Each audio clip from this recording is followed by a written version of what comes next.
New for 2025, this is the EON, the all-new carbon hunting bow from Elite. We're going to be sending arrows downrange today. If you notice, we have a rest and a D-loop set up. We're going to be going over the specs and the features of this bow. I'll be giving you guys my initial impressions, and we are going to get started. All right, first things first, let's go over the specs real quick. This bow is a 31 5/16 axle-to-axle bow, a 7 1/16 brace height. It comes in at 4 pounds.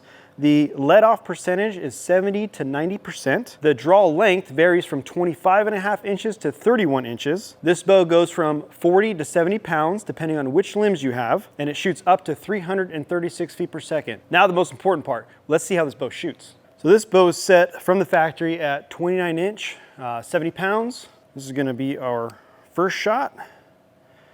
Hopefully it's as good as the bow looks. It's a little hard to get it over the hump there. Holds really nice. Grips comfortable.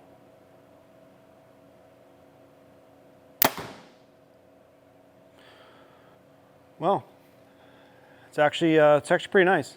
No hand shock, no vibration. It's not very jumpy. As you can see, it just wanted to kind of fall back into my hand. And I think that's a testament to the technology of the riser here. There's not a lot of additional movement that's caused by the shot. And I'm sure it only gets better once you start adding all your accessories on there.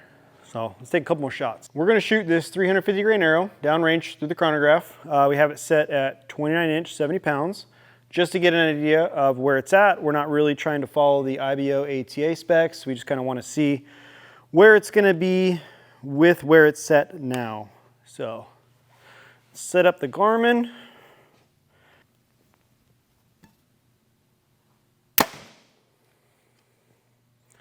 324.8. It's respectable. For this year's bows, Elite is offering their SP2 cam. It's a new cam on the market. It's supposed to be a lot faster than last year's. We are running the performance mods, which would suggest why the draw at the top there is a little bit harder to get over. I'm sure with the comfort mods, it would be a lot smoother. But I think once you shoot, I don't know, 5 to 10 arrows, you'll probably get really used to it, and you'll know how much pressure and energy to put into your draw cycle to where you can get it to come back and at anchor pretty quickly. There's no dump in the back end. This is even set at 90% let off too. It goes from 70 to 90%. So if I was to shoot this, I'd probably put it at about 80. I don't know if I do 85, but probably 80% let off, and that would help. That would help with the draw cycle on the back end for sure. So just something to keep in mind if you do test shoot this bow. Let's go over some of the features on this bow. Now, as far as your sight mount, you're not going to be offered a Picatinny rail in the front here. It's going to be your standard side mount holes, your threaded holes on the side there. Same thing goes with your rest. They don't have a dovetail system for any integrate rest, so you're going to have to mount your rest on the conventional burger hole, which is not a big deal. I'm sure a lot of you guys have been running those forever.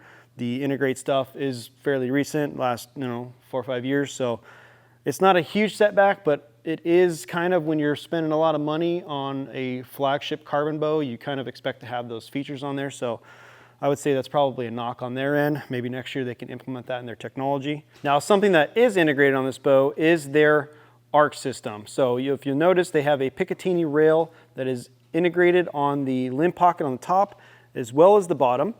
That will allow you to use their bipod system, their sling system, and their bow hoist system. So as I'm shooting this bow, the more and more arrows I'm putting down range, the draw cycle is getting a lot smoother, even with this performance cam.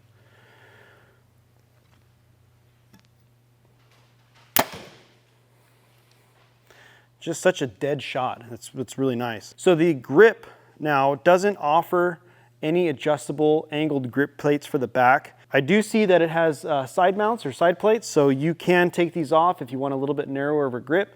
It does have a pretty flat backside here, which I prefer. It helps keep it more steady in the hand as opposed to the rounded ones that tend to rock in your hand.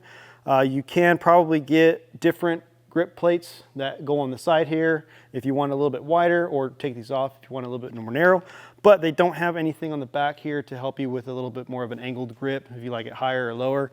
that would be a nice feature to have on the bows going forward. Now, Elite does offer this set technology, which is essentially a cam shimming technology without actually having to shim the cam itself. So there's no presses required. All you got to do, there's a set screw down here or a bolt that you have to loosen. You then turn this bolt here left and right, and what that does is it moves the limb pocket left and right depending on what you're trying to achieve on the back. So that's a really cool feature. I always love being able to fine tune and shim my cams, and not having to use or need a bow press is definitely a positive. Now, these cams are pretty nice. They do offer draw length adjustments in 1/4 of an inch. So again, micro tuning your setup, that is a definite plus, rather than having to adjust your grip to accommodate for anyone that's in between the half and full number. This bow does have your standard threaded bushing on the front here for your stabilizer, and also on the back here if you want to run a back bar a little bit lower. You can still run it on the front bar behind it if you want. And it has your 2 pockets here for your 2-piece quivers. Although this bow doesn't have some of the features that we would like to see on a flagship carbon bow, I definitely think you guys should check this thing out and shoot it for yourself. You might just fall in love with it.